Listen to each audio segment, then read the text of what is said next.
আসসালামু আলাইকুম। আমি ডক্টর খান, ফাইলি মেডিসিন বিশেষজ্ঞ, মিমি হাসপাতাল, সেক্টর 6, উত্তরা, রোড নাম্বার 12। আমি এখানে ফাইলি মেডিসিন বিশেষজ্ঞ হিসেবে প্র্যাকটিস করছি।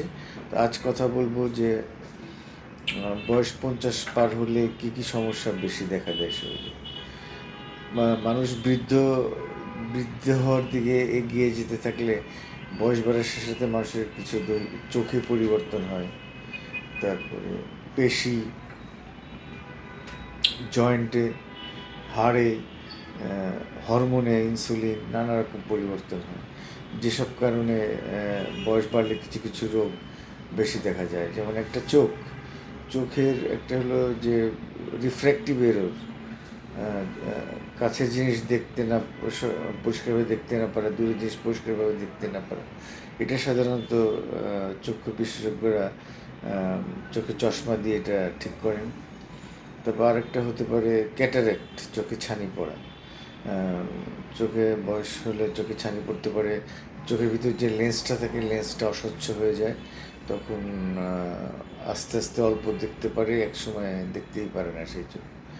তো এগুলোর এখন আধুনিক চিকিৎসা আছে, ফ্যাকো সার্জারি করে ইন্ট্রাকুলার লেন্স বসিয়ে দেয়, আর্টিফিশিয়াল লেন্স।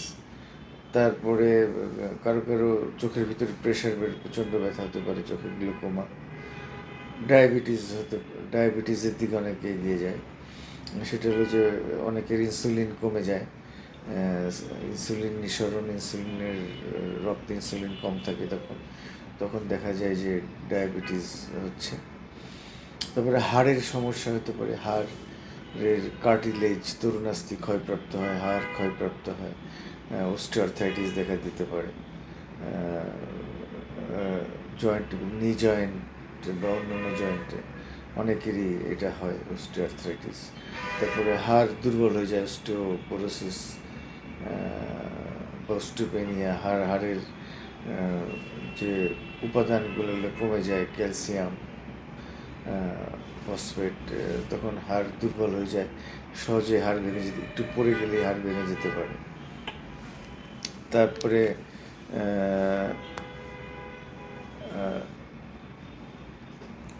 একটা বললাম যে চোখের, একটা হলো হাড়ের, একটা ডায়াবেটিস,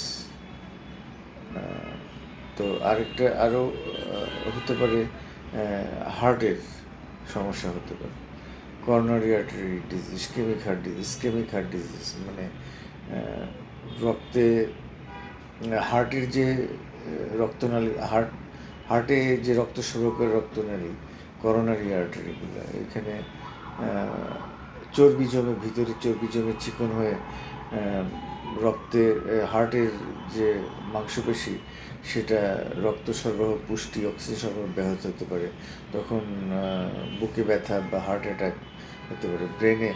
তারপরে হাইপার টেনশন, এটাও একই কারণে, বয়সের কারণে এই চর্বি জমে রক্তের নালীতে, রক্ত ওয়াল্টার স্টিফ হয়ে যায়,